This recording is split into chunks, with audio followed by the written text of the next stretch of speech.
E no desafio insano de hoje vai ser comida para cachorro, Doritos.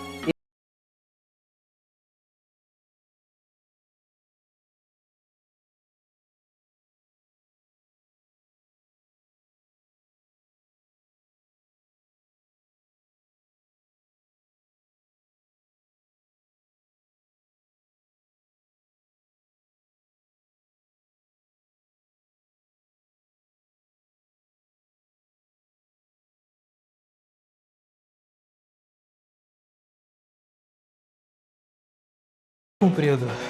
Valeu.